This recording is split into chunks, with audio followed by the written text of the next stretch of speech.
Bonjour et bienvenue dans cette série qui porte sur la thématique de la psychoéducation. Aujourd'hui, je voulais partager autour des VEO, donc des violences éducatives ordinaires ou de l'éducation des enfants traditionnelle. Et ce que je voulais expliquer justement ce que c'était, détailler un peu, montrer les conséquences que cela a sur les individus, donc leurs impacts, voilà, et le lien avec la thérapie. Donc c'est parti. Donc les violences éducatives ordinaires, donc qu'on appelle VEO, sont justement, comme c'est expliqué, des violences qui sont totalement banalisées par la société. En fait, moi j'ai 47 ans et j'ai grandi dans cette culture de la fessée, la punition, la menace, mais même dans les violences psychologiques, le chantage affectif. Par exemple, je pensais que c'était tout à fait normal en fait. Et je sais que nous sommes nombreuses et nombreux à ne pas avoir remis en question le mode éducationnel dans lequel nous avons été élevés, entre guillemets, parce qu'en réalité, ça n'élève pas du tout. Au contraire, ça diminue et ça rabaisse énormément. Donc voilà, encore une fois, pour les pro-défenseurs des parents, ce n'est pas une critique systématique sur les parents, mais vraiment un regard porté sur la famille, la notion d'amour, la notion d'accompagnement de l'enfant et une possibilité en fait de sortir aussi de nos vieux conditionnements pour accompagner l'enfant différemment vers son plein épanouissement. Donc les violences éducatives ordinaires, nous pouvons citer par exemple toutes les violences physiques. Par exemple, les fessées, les claques, les pincées, tirer les oreilles, mais aussi les petites tapes sur les mains. Tout ça, cela reste une violence en fait. Et ça a un impact sur l'enfant, sur sa construction, sur le développement de son cerveau. Ça n'est jamais sans conséquence. Donc voilà. Ensuite, il y a également les violences verbales.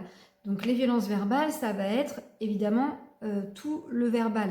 C'est-à-dire, t'es vraiment nul, t'es un bon à rien, mais qu'est-ce qui m'a fichu d'un enfant pareil, tu vas jamais y arriver dans la vie, ah mais t'as encore rien compris, t'es vraiment ceci, cela. Donc vous l'aurez compris, ce sont des violences pareilles. Et en fait, on a grandi dans un monde où on nous a fait croire que c'était normal. Mais en fait, ça reste une violence et c'est absolument pas normal de rabaisser son enfant.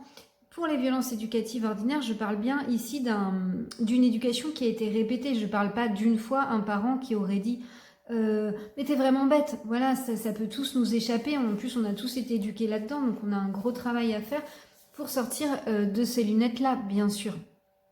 Voilà. Ensuite, on a ce qu'on appelle les violences psychologiques qui sont totalement banalisées et qui sont beaucoup plus invisibles en fait. C'est plus difficile à détecter tant on baigne dedans et donc voilà. Et ça crée en plus après des emprises. Les violences psychologiques, ça peut être par exemple tout ce qui est en lien avec le chantage affectif. Ah bah, pour faire plaisir à maman, finis ton assiette, pour faire plaisir à maman, ne va pas jouer avec tes copains, maman elle est triste, tu viens la consoler. Enfin ça peut être aussi un autre type de violence. Mais voilà, c'est tout ce qui est de l'ordre du chantage affectif où du coup on inverse complètement les rôles. Et en plus, on ne permet pas à l'enfant de faire des choix en fonction de ses besoins profonds et aussi du plaisir et de l'envie en fait. Et ça, c'est vraiment très dommageable parce que déjà, on le conditionne à répondre à des besoins extérieurs aux siens. Donc, ça sera quelqu'un qui pourra souffrir, par exemple, mais je le détaillerai après, aussi de dépendance affective, quelqu'un qui n'arrive pas à prendre sa place, à être lui, etc. Voilà. Dans les violences psychologiques, on peut avoir aussi, par exemple, la culpabilisation. La culpabilisation, ça va être, par exemple, justement... Alors, attendez, j'avais mes exemples, mais là, du coup, je l'ai perdu. Culpabiliser son enfant, c'est « Ah, tu vas encore laisser... » C'est un peu comme du chantage affectif aussi, d'ailleurs. « Tu vas encore laisser maman toute seule, maman, elle va être triste. » Voilà, donc du coup, on fait porter une culpabilité à l'enfant. Vous voyez, donc déjà, lui, c'est pareil, ça le charge énormément, en fait. Il va apprendre en fait que s'il se fait plaisir et s'il prend soin de lui, il va se sentir coupable. Mais ça a un impact considérable sur nos vies d'adultes après. Encore une fois, c'est quand c'est répété, c'est pas une ou deux fois, ok? Mais on a souvent été nombreuses et nombreux à grandir là-dedans. La culpabilisation, ça va être ah oui, tu préfères voir tes amis plutôt que d'être en famille avec tes parents. Et bien du coup, nous, c'est très dur pour nous, tatati, tatata. Donc vous l'aurez compris. Euh, Ensuite, qu'est-ce qu'on peut avoir d'autre comme dans la violence psychologique, par exemple, on peut avoir aussi le fait, ça c'était très très très courant, ça commence à changer, mais il y a encore du boulot, le fait de nier ou d'invalider les émotions des enfants. Par exemple, s'ils pleurent, ah oui, c'est un caprice, de toute façon, toi, t'es vraiment qu'un petit capricieux, et voilà, et puis culpabilisation, tu penses qu'à toi, etc. Ou par exemple, ah mais tu pleures pour rien, arrête de pleurer, sèche tes larmes, pleurer c'est pour les bébés, t'as pas le droit d'être en colère, quoi, tu te prends pour qui, tu oses remettre en question ce que papa ou maman vient de te dire, t'as pas le droit d'être en colère contre ton parent, voilà, en fait il y a oh la peur, oh mais c'est rien du tout, oh mais encore une fois, sauf qu'en fait les émotions elles sont vraiment réelles et un enfant il a besoin de l'adulte pour pouvoir les réguler, sauf que la plupart des adultes qui n'ont pas fait de travail sur eux, enfin voilà, on part de loin quand même, ils sont incapables même de réguler leurs émotions. En fait, ils projettent sur l'enfant tout ce que eux-mêmes ont refoulé et ils répètent l'histoire sans fin. Il faut être fort, on n'a pas le droit d'avoir des émotions, c'est pour les mauviettes. Mais c'est pareil, les conditions à l'âge adulte, elles sont énormissimes en fait sur soi. Parce que on ne s'autorisera pas à avoir des émotions, des besoins, et en fait, du coup, on va énormément souffrir parce qu'à force de refouler nos émotions, en fait, l'émotion, elle est censée passer dans le corps. Donc, quand on refoule, quand on s'interdit d'avoir une émotion, bah, en fait, le corps, il coupe. Mais en fait, il y a quand même des charges émotionnelles qui restent enquistées, et puis plus ça va aller, plus on va se sentir soit déconnecté de nos émotions, et du coup, ça va vraiment provoquer plusieurs formes de mal-être dans notre vie d'adulte. Donc voilà. Et en plus, comment dire, c'est aussi un regard sur la société qui nous a fait croire pendant longtemps que l'être humain, en fait, il faut qu'il devienne un bon petit, comment on pourrait dire, un bon petit humain capable de s'intégrer à une société. C'est-à-dire, tu te plains pas, tu fermes ta gueule, t'as pas le droit d'être triste, de faire les deuils, les ci, les ça. En fait, on nous robotise. Alice Miller, elle en parlait très bien, mais on déconnecte les humains de leurs affects, de leur monde émotionnel, de leurs sentiments profonds. Or, c'est tout ce qui fait la richesse d'un être humain. Et d'ailleurs, aujourd'hui, on parle de l'intelligence émotionnelle. L'intelligence émotionnelle, en fait, comme une intelligence même totalement supérieure, en fait, à celle en lien avec le QI, le quotient intellectuel. En fait, c'est extrêmement puissant. Et donc, du coup, en coupant les êtres humains et les enfants de leur monde émotionnel, de leur ressenti, eh bien on grandit sans boussole. Et pareil, ça entraîne énormément de mal-être à l'âge adulte. Donc voilà. Et donc, les violences éducatives ordinaires, elles ont été totalement banalisées. Et aujourd'hui, en fait, il est vraiment temps d'en prendre conscience et d'en sortir déjà. Ça fera énormément de bien aux parents parce qu'ils pourront se réparer leur petit enfant intérieur.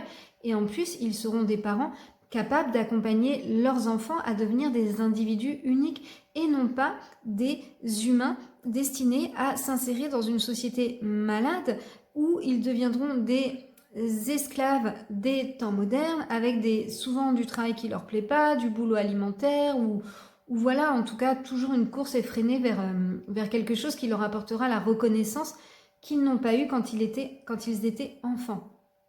Donc voilà pour ces points pour l'instant, donc ce que c'est une violence éducative ordinaire, donc voilà, et puis les différentes violences.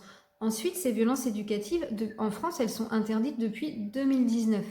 Mais là, c'est extrêmement problématique parce que quasiment rien n'est fait pour appliquer cette loi et cette interdiction. Et normalement, on aurait dû mettre en place des formations, de l'accompagnement, de l'éducation au sein des familles, mais aussi des institutions qui s'occupent des enfants, comme les écoles, les centres aérés, etc. etc. Mais même la gendarmerie et tout ça, en fait, voilà, tout le monde devrait être formé aux conséquences des violences éducatives. Et donc c'est totalement interdit par la loi, mais malheureusement on le voit, on peut l'observer dans la vie de tous les jours. Et je vous invite vraiment à observer autour de vous, dans les supermarchés, c'est hyper parlant. Vous verrez à quel point les parents parlent parfois très très mal à leurs enfants. Mais moi, je vois le lien avec leur propre enfant intérieur, leur propre éducation. Et donc, je trouve ça mais hyper triste parce que je sais les conséquences que ça a pour l'enfant. Je sais que ça va le couper de sa capacité d'explorer le monde, sa capacité d'être dans sa créativité, mais aussi de s'émerveiller, de se réguler, d'avoir de l'estime de lui-même, de la confiance en lui, etc. Donc, observez. Donc, pour moi, la France, elle est complètement hors la loi, en fait. Donc, c'est très grave. Et ce sont vraiment des mesures à prendre en compte et il faut les appliquer impérativement. Et pour ça, il y a plein de solutions. Mais là, c'est pas l'objet de cette vidéo. Ensuite, je vais vous donner des conséquences. Donc, je vais regarder sur mes petites fiches pour être sûre de tout vous dire. Donc, les conséquences des violences éducatives ordinaires, par exemple, sur le cerveau et le système nerveux. Eh bien, ça donne de l'hypervigilance, du stress chronique, une dérégulation de notre système nerveux, des difficultés de concentration et d'apprentissage. Et oui, en fait, une mémoire perturbée, des difficultés de régulation émotionnelle aussi, c'est-à-dire qu'on ne va pas réussir à gérer nos émotions en fait. Soit elles vont être trop fortes, soit on va être complètement coupé de nos émotions, et ça peut être, quand elles sont hyper fortes, ça peut être très envahissant, mais c'est parce que petit, on n'a pas appris à les reconnaître, à les laisser passer dans notre corps, à les accepter, à comprendre leur message. Ensuite, il va y avoir un risque accru de troubles anxieux, dépressifs, ou de stress post-traumatique aussi, lorsque les violences elles ont été répétées et qu'elles sont sévères. Sur la santé émotionnelle, quelques exemples. Insécurité affective, donc ça entraîne des relations toxiques, de la dépendance affective bien sûr. Ou alors tout le contraire, le fait d'être dans justement ce qu'on appelle les liens d'attachement évitants, c'est-à-dire fuir la profondeur de la relation, la connexion émotionnelle. Ensuite, ça peut entraîner une faible estime de soi, de la honte, de la culpabilité, la peur de décevoir, la difficulté à reconnaître, exprimer ou réguler ses émotions, le sentiment de ne pas être digne d'amour. Ensuite, sur la construction de la personnalité, ça peut entraîner donc du coup forcément un faux self, on va se suradapter, donc on va construire un peu une fausse personnalité, c'est complètement inconscient, pour s'adapter au monde qui nous entoure, donc souvent la famille, parce que l'enfant, il a besoin d'avoir du lien et de se sentir aimé, donc il va complètement se trahir, et du coup, en fait, mettre des masques et devenir quelqu'un d'autre, c'est inconscient bien sûr, pour recevoir, pour sentir le lien d'attachement et sentir qu'il est aimé. Est-ce que c'est vraiment de l'amour après de devoir ne pas être soi pour des miettes d'amour? Je ne pense pas, mais c'est encore un autre débat. Ok. Donc on va avoir beaucoup de difficultés à savoir qui l'on est réellement. On va se sentir à côté de ses pompes, à côté de la plaque. On peut être dans beaucoup de perfectionnisme puisque on n'a jamais été validé. Enfant, on a senti que c'était jamais assez ce qu'on faisait. On peut avoir aussi un besoin excessif de plaire, de contrôler. On peut ne pas réussir à poser ses limites. On n'a pas confiance en soi, on n'a pas confiance dans les autres. Mais en fait, c'est dramatique parce que ça fait qu'on est coupé de nous-mêmes. C'est pas normal de ne pas avoir confiance en soi, de ne pas avoir d'estime de soi, d'être à côté de ses pompes. On a voulu nous faire croire que c'était normal dans ce monde, mais c'est absolument pas normal et ça entraîne des troubles aussi, même physiques bien sûr. Ensuite, sur les relations, donc justement, un attachement insécure, des difficultés relationnelles, donc je l'ai dit, la dépendance affective ou l'évitement de l'intimité, la répétition de relations toxiques, une grande difficulté à demander l'aide, croire qu'on doit tout gérer tout seul, et encore une fois, la difficulté à faire confiance. Ensuite, sur la santé physique, ça peut entraîner. Ce sont des exemples, et puis évidemment, encore une fois, ce n'est pas si on a reçu une fois une violence éducative, c'est un système en fait d'éducation des enfants qui a perduré toute l'enfance en général.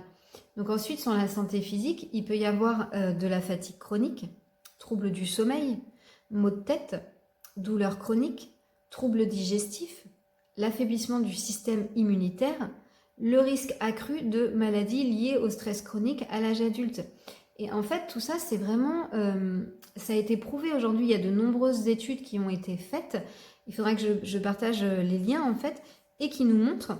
Muriel Salmona, elle en parle beaucoup, en fait. Je vous invite vraiment à écouter Muriel Salmona qui reporte aussi, enfin, qui rapporte les travaux de nombreux spécialistes, en fait, qui ont fait le lien sur de nombreuses maladies à l'âge adulte et toutes les violences. Parce qu'en fait, ces violences, encore une fois, elles ont une action très néfaste sur la construction du cerveau, en fait.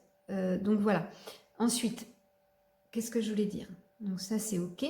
Il y a aussi un impact sur les apprentissages et la vie professionnelle. Donc par exemple, encore une fois, des difficultés de concentration, la peur de l'échec, le syndrome de l'imposteur, les burn-out, la difficulté à prendre des décisions, la difficulté à prendre sa place, mais aussi, bien sûr, sur la vie d'adulte, à l'intérieur de soi, ça peut être de l'anxiété, de la dépression, des addictions, des troubles alimentaires, difficulté à être parent, difficulté à être parent de manière sereine, une répétition inconsciente de certains schémas éducatifs ou au contraire une peur excessive de reproduire ce qui a été vécu, ce qui ne sera pas forcément mieux parce que c'est là où du coup on va mettre une absence de cadre et de limites saines aux enfants et du coup les enfants ça les perturbe aussi complètement, donc il y a besoin d'avoir un cadre évidemment également pour les enfants.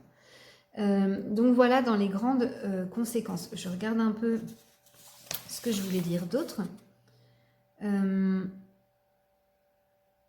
Donc évidemment, il y a tout un schéma de réparation ensuite pour aller réparer ce qui n'a pas été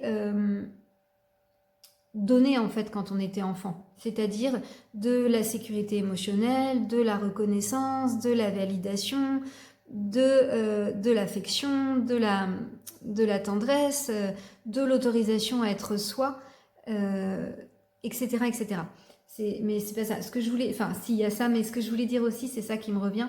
Je voulais aussi parler justement de ce qu'on appelle aujourd'hui les traumas de négligence, où j'ai lu aussi, il y en a qui parlent de traumas en creux. Mais en tout cas, c'est aussi important, au-delà des violences éducatives ordinaires, de repérer tout ce dont on a manqué. En fait, parfois, il y a des parents, ils sont incapables de donner de l'affection. Combien j'ai d'individus en séance qui me disent, bah moi, en fait, ma mère, mon père, ils étaient pas du tout câlins ni tendres. En fait, j'ai aucun souvenir de ma mère qui m'a fait des bisous le soir, des câlins. Idem pour le père. En fait, j'avais plutôt, par exemple, une mère, elle était là, elle nous préparait ce qu'il nous fallait à la maison. Enfin, on va dire souvent, c'est un peu sur la logistique. Mais par contre, affectivement, elle n'était pas là du tout. Elle était extrêmement froide. Et ben voilà, tout ça, ça a un impact énorme aussi sur notre construction d'adulte. Dans le manque aussi, ça peut être justement tout le manque autour de la reconnaissance des émotions et de la régulation émotionnelle. Quand on nie les émotions de l'enfant, eh bien en fait, ça a un impact, puisque du coup l'enfant va se couper de ses émotions ou va apprendre à se dire que c'est pas important ce que je ressens, ce qui va entraîner encore de la mésestime, etc. Voilà, est-ce qu'il y aura des conséquences dans nos vies d'adultes? Bien sûr. Ensuite, je voulais vous donner quelques petits exemples vécus en séance. Par exemple, je pense à une jeune femme, mais il y en a plein, hein. C'est tous les jours en fait. Et alors en plus, un point quand même intéressant, c'est que la plupart des gens arrivent en séance en disant « Oh ben non, moi j'ai eu une super enfance, j'ai pas à me plaindre, on a eu tout ce qu'on voulait, j'ai manqué de rien, j'allais en vacances, j'avais à manger, etc. blablabla. » Mais en fait, on ne reste que dans le matériel. Et on nous a appris pendant longtemps qu'on n'avait pas à se plaindre et qu'on devait être content d'avoir des bons parents si les besoins matériels étaient satisfaits. Donc voilà, et donc du coup la plupart croient qu'ils ont eu une bonne enfance aussi parce qu'on nous a fait croire que l'éducation traditionnelle, donc les violences, étaient normales et fondées, ce qui est complètement faux. Donc par exemple, je donne le cas d'une jeune fille qui, petite fille en fait... elle était très sensible. En fait, ça se voit en séance que c'est une jeune femme très sensible, très belle intérieurement. Moi, ce que j'appelle belle intérieurement, c'est qu'elle a des hautes valeurs d'empathie, de compassion envers l'humanité. Mais je veux dire, au-delà des traumas, elle a un regard sur le monde doux, sincère, sensible, avec des belles valeurs humaines qui ont été complètement dévoyées dans notre société d'ailleurs. Bref. Donc cette jeune femme, en fait, elle avait un père très autoritaire, qui punissait beaucoup, qui donnait des fessées, qui donnait pas mal de fessées. Et souvent d'ailleurs, les gens, j'ai constaté, ils me disent « Ah oui, mais je l'avais bien mérité. Ah ben moi, mon père, il me donnait des fessées, ou ma mère, mais c'est quand vraiment j'abusais ou que je faisais des bêtises. » Mais en fait, c'était pas des... Vraiment, je vous assure, ce n'était pas des bêtises. Ce sont juste des explorations de l'enfant, en fait. Ça peut être tout et n'importe quoi, casser quelque chose, se chamailler avec son frère, ou ci ou ça. Jamais aucune violence n'est justifiée en fait. Bon, je vais essayer de ne pas partir dans toutes mes idées parce que voilà, je le dirai une autre fois. Mais juste une petite parenthèse, votre collègue il renverse un truc, il vous dit non ou je ne sais quoi pour quelque chose ou il veut pas vous rendre service, vous n'allez pas lui mettre une fessée. Évidemment que ça ne vous viendrait pas à l'idée. Donc en fait, c'est pas comme ça qu'on fait avec les enfants. On n'éduque pas des enfants à devenir des bons humains en les frappant. C'est un non-sens. On n'éduque pas un enfant à arrêter de taper son frère ou sa sœur en lui collant une fessée. Mais vous vous rendez compte de la débilité de la situation? L'enfant, il apprend par mimétisme. Donc c'est pas du tout comme ça. Et il y a plein d'autres solutions pour aider les enfants et traiter de nombreuses problématiques. Donc cette jeune fille, elle a été très souvent... elle a reçu des fessées, etc. Une fessée, il faut savoir que ça crée de la sidération sur le cerveau, ça crée de la honte. Aussi, on peut même avoir aussi un sentiment de culpabilité, un sentiment d'humiliation. En fait, les gens, souvent, ils arrivent en disant « Ah non, mais moi j'ai reçu des fessées, mais ça ne m'a rien fait ». Mais la réalité, elle est tout autre. C'est que quand ils écoutent vraiment à l'intérieur d'eux, qu'ils laissent remonter le souvenir en écoutant leur corps et leurs émotions, ils se rendent compte qu'en fait, la claque qu'ils se sont prise à ce moment-là, la fessée, eh bien, le corps, il s'est complètement serré, verrouillé, que en fait, ils ont ressenti beaucoup de tristesse, de l'incompréhension, de la confusion, de la honte, etc., etc. Et ce sont tous ces sentiments qui vont remonter et émotions qui vont remonter en séance et que l'on va pouvoir traiter. On va y mettre de la réparation, de la reconnaissance du petit enfant, mais aussi de la libération émotionnelle et corporelle. Et je peux vous dire que c'est comme ça qu'on remet son monde à l'endroit petit à petit. Parce que cette jeune fille qui avait subi, qui avait eu plein de fessées, etc., dans sa vie d'adulte, quelques conséquences, ça peut être par exemple qu'elle a peur de l'autorité. Elle va toujours se rabaisser, être en soumission. Du coup, elle ne va pas, se protéger. Elle va vivre une vie où elle a appris qu'en fait, il faut se plier à l'homme, à l'autorité. Donc en fait, et en plus, elle a refoulé ses émotions. Donc par exemple, elle peut avoir plein de colère refoulée, de la jalousie envers les autres. Voilà, tout le temps un sentiment de se dire, moi je suis moins bien que les autres, etc. Mais pourquoi? C'est parce qu'à l'intérieur d'elle, elle a une part d'elle qui est soumise à cause de ce qu'elle a subi dans l'enfance et du coup, elle s'empêche inconsciemment de se positionner dans sa vie d'adulte. Donc elle va sans arrêt vivre des situations abusives, voilà, etc., etc. En fait, il y a vraiment tout un tas de conséquences de toutes ces formes de violence que l'on a subies dans l'enfance. Donc ça entraîne, comme je disais encore une fois, elle a une estime d'elle très proche de zéro, alors que c'est vraiment une magnifique personne. Elle a donc aussi un manque de confiance en elle, en ses capacités, parce qu'elle voilà, elle n'arrive pas à poser de limites, à se défendre, etc. Voilà. Donc ensuite, je vais donner un exemple de violence verbale. C'est un jeune homme qui vient en séance et lui, en fait, toute son enfance, il a vécu avec un père qui le rabaissait. Donc là, il y a et violence psychologique et violence verbale, mais qui le rabaissait tout le temps. Notamment, par exemple, pour tout ce qui était les devoirs. Mais t'es vraiment qu'un nul, tu sais pas faire, mais qu'est-ce qui m'a appris, qu'est-ce qui fait que j'ai eu un fils aussi bête que toi, t'es nul, tu comprends rien, etc. Donc ce sont des violences verbales à répétition. Ce sont aussi des violences psychologiques avec le fait d'humilier l'enfant. Et aussi en violence psychologique, le fait de mettre une pression de réussite à l'enfant de dingue autour de l'enfant.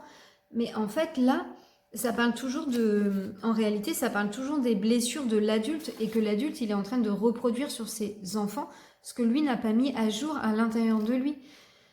Et cet enfant, en fait, souvent déjà, il sera en échec scolaire. Et en plus, comment dirais-je, pareil, à l'âge adulte, il aura aucune confiance en lui, aucune estime de lui-même. Il aura des blessures de honte à l'intérieur de lui. Donc du coup, il va peut-être se retrouver dans des relations toxiques ou alors toute sa vie il va se mettre en échec parce qu'il a tellement imprimé dans son cerveau, dans son système nerveux, je suis nul, je suis pas intelligent, parce que l'enfant il croit que le père a raison en général, bien sûr. Donc du coup, il va se mettre en situation d'échec par exemple. Donc voilà. Donc il y aura des conséquences évidemment sur sa vie d'adulte. Ensuite, dernier exemple que je vais donner, par exemple dans les violences psychologiques, je pense à... Alors là, ce sont des violences psychologiques, il y a les violences psychologiques banalisées, et puis évidemment là c'est aussi un gros cas de négligence parce que je pense à une jeune femme, pareil, une très très belle personne, mais complètement effacée, extrêmement timide, aucune estime d'elle, à côté de ses pompes, incapable de se défendre, qui subit sa vie aussi. Et pourquoi? Parce que elle, en fait, cette jeune femme, quand elle était enfant, donc il y a eu vraiment ce qu'on appelle souvent la excusez-moi. Oui, parentifier les enfants, c'est-à-dire qu'il y a eu une inversion des responsabilités. Donc elle, par exemple, donc ses parents étaient très négligents affectivement et émotionnellement. Voilà, et donc du coup, bah, en fait, ils surresponsabilisaient leur petite fille de 3, 4, 5 ans. En gros, fallait qu'elle se débrouille toute seule, fallait surtout pas qu'elle fasse de bruit dans la maison, fallait pas qu'elle ait des émotions, fallait pas qu'elle dérange pendant les siestes de sa mère, fallait pas qu'elle fasse de bruit, fallait pas qu'elle dise... En gros, elle avait pas le droit d'être un enfant, quoi, mais pas du tout. Et en plus, il fallait qu'elle prenne soin de son petit frère, etc., etc. En fait, on lui a mis un espèce de devoir, des responsabilités. On l'a complètement coupé de sa vie d'enfant en fait spontanée en lui mettant des responsabilités d'adulte sur les épaules en fait. Donc et en plus évidemment, et ben alors quand elle avait des émotions c'était juste pas possible, fallait se taire etc. Et donc bah, cette jeune femme forcément elle est complètement à côté d'elle-même et de ses émotions à l'âge adulte. Elle vit elle peut vivre des situations pareil d'abus, elle est malheureuse à l'intérieur d'elle parce qu'elle est comme enfermée à l'intérieur d'elle. Elle porte beaucoup trop de charges, elle peut s'épuiser, elle porte tout le monde, elle peut être dans le syndrome de la sauveuse, porter toutes les responsabilités autour d'elle parce que elle n'a appris que ça. Je peux avoir un minimum de lien si je porte tout autour de moi, si je suis la bonne fille, si je me tais et si je m'efface. Donc en gros, à l'âge adulte, bah, évidemment que ça peut entraîner des troubles anxieux, ça peut entraîner des phobies, ça peut entraîner des troubles de l'image de soi, et même ça va jusqu'à la haine de soi parfois, mais c'est complètement inconscient. Ça peut entraîner le syndrome du sauveur, du sacrifice, des burn-out, etc. Parce que cette petite fille, elle aura grandi avec l'idée, et elle croit que c'est vrai, que je peux avoir du lien que si je m'oublie complètement, et que je porte toutes les responsabilités de tout le monde. Donc vous voyez bien que ça a un impact énorme dans la vie d'adulte, ça a des conséquences aussi sur la santé physique, évidemment. Donc voilà, donc cette jeune femme, le chemin de réparation, eh bien justement, ça sera d'aller contacter cette petite fille intérieure et de l'aider à remettre son monde à l'endroit. Et pour ça, il faut aussi sortir bien sûr des liens de loyauté et de l'idéalisation à la famille. C'est tout un chemin de réparation intérieure, mais c'est vraiment merveilleux parce que alors, elle va pouvoir se retrouver. Et petit à petit, elle va combler ses besoins, elle va se rendre compte qu'en fait, elle n'est pas là pour sauver les autres et porter toutes les responsabilités, qu'elle aussi, elle a le droit d'être aimée. Du coup, bah, bien sûr, de recevoir de l'amour, de la reconnaissance, de l'attention, sans pour autant porter les autres. Donc du coup, ça va lui donner de l'espace pour développer ses propres ressources. Donc peut-être qu'il y a beaucoup de créativité qui va émerger. Peut-être que cette jeune femme, elle va découvrir que bah, justement, elle va utiliser ce talent pour devenir thérapeute. Mais du coup, ça sera différent. Elle ne sera pas dans le syndrome de la sauveuse, mais elle va vraiment utiliser ses qualités d'empathie qu'elle avait aussi naturellement pour aider les autres. Mais avec un cadre sain pour elle, elle va peut-être, je ne sais pas moi, écrire un livre, se rendre compte qu'en fait, tout simplement trouver le chemin du bonheur à l'intérieur d'elle. Parce que quand on sort de tous ces sacrifices, quand on remet son monde à l'endroit, eh bien on a nos ressources et nos qualités qui peuvent émerger à l'intérieur de soi. Et du coup, on peut commencer aussi à avancer sur le chemin de notre réalisation personnelle et à aller réaliser nos rêves. Parce qu'on sent qu'on est digne d'amour en fait. Et ça change tout. Et en plus, du coup, c'est... Voilà ce que je voulais dire. Non, ce que je voulais dire aussi, dernière chose, c'est que cette jeune femme, par exemple, elle va accompagner ses enfants